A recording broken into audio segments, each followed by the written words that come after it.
Your team isn't slow because people can't decide. They're slow because nobody owns the decision. That weekly alignment meeting on your calendar, it's not collaboration, it's a payroll tax.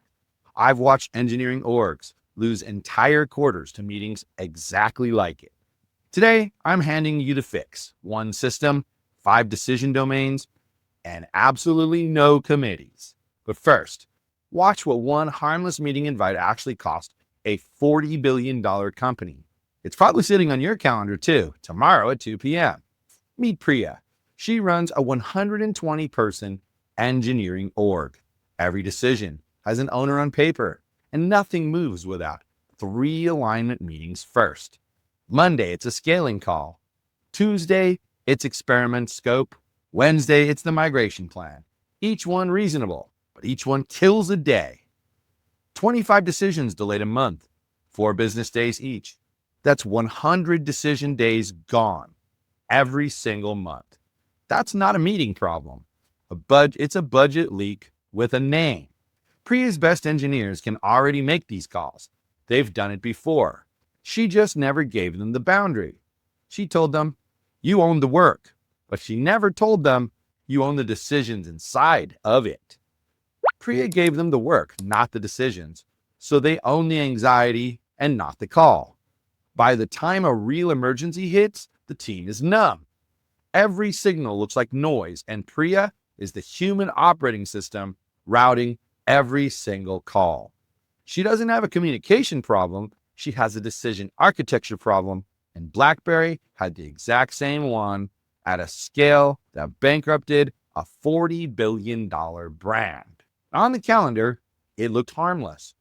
Product alignment, keyboard strategy review. Buried inside was a real decision. Protect what made BlackBerry great or adapt to what customers now wanted.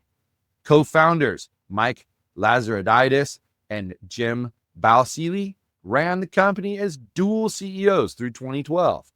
Lazaridis ran product and wanted to protect the keyboard. Balsillie ran sales and wanted to answer the iPhone. But neither could ever overrule the other. Any strategic pivot had to pass through both gates. And the gates, they disagreed. VPs got conflicting orders. Critical decisions sat in deadlock while Apple shipped a new iPhone every single year. Lazaridis and Balsillie didn't own a decision. They owned a deadlock. So what came out of that deadlock was the BlackBerry Storm, a touchscreen built to feel like a keyboard. You pressed, waited for a click, then released before the next key. It was slow and it was miserable to type on. Here's the catch. BlackBerry wasn't trying to build a bad phone. They were trying to avoid a decision. And the Storm is what the compromise looks like when it actually ships. Now, in 2011, a senior manager published an open letter calling out leadership for ignoring the market. Leadership treated it as a breach of protocol instead of an escalation trigger. By 2013, BlackBerry wrote down $965 million in unsold inventory. They never came back from that. Today, they don't make phones at all. BlackBerry didn't lose to the iPhone. They lost to their own permission system. Here's the part most leaders skip: feeling the cost before they fix it. Run Priya's numbers and you get $1.7 million installed engineering capacity sitting inside a recurring calendar invite. You're not paying for meetings, you're paying for engineers to wait. If your people need a meeting to decide something that's already in their domain, you haven't built a team, you've built a bottleneck. Now the fix is decision domain mapping. 5 domains break in almost every engineering org that I've looked at. First, incident response. The on-call lead decides during an active incident. Executives get informed, not inserted. Second, infrastructure scaling. The platform lead owns it inside, agreed budget, and uptime. Skip this one, and every scaling decision turns back into a committee meeting. Third, pricing experiments. The product owner decides inside defined revenue risk limits. Finance and engineering advise. They don't veto by default. Fourth, architecture standards. The principal engineer decides after input from affected teams. Debate happens after the call, Alignment happens after that. Flip that order, and you're back in BlackBerry's boardroom.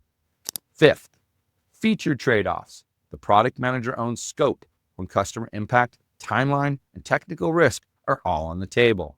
Assign your informed captain to each domain, named in writing before the next decision needs to be made. Now, here's what actually kills the permission system. A written escalation trigger for every domain. Not when it feels big. A specific written line. BlackBerry's keyboard decision. It had no trigger, so it went to a committee instead. You saw how that ended. Across the line, the decision goes up. Below it, captain moves without asking. When a captain can see exactly where the boundary sits, they stop second-guessing themselves. It's the Netflix contrast. But here's where most leaders get the copy wrong. Netflix runs the opposite system, and it's why they scaled from 10 million subscribers to over 230 million without drowning in approval chains. Reed Hastings' team called it context, not control. Managers hand over goals, constraints, and the competitive landscape. The person closest to the work, the informed captain, makes the call, not the loudest voice in the room, not the highest title.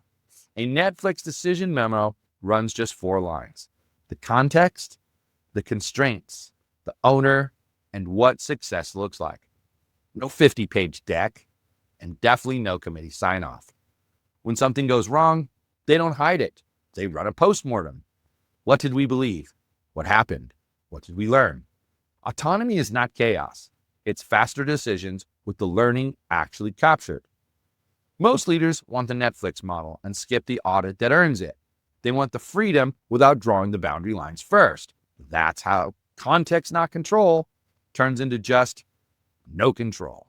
Priya made 3 moves. She canceled every recurring meeting that existed to align on a decision someone already owned, not renamed, dead. She wrote 1-page decision memos for the domains that actually mattered. And when a captain made a bad call inside their own domain, the team ran the postmortem instead of handing out blame. She canceled 14 of those 18 meetings in 1 week. Her team shipped its first 0-meeting sprint the month after. BlackBerry's own architecture took them down before Apple ever laid a finger on them. So map those domains, kill the committee. That's the whole system. Now go run it. If you recognize Priya, subscribe, because we fix this stuff every week. Now get to work.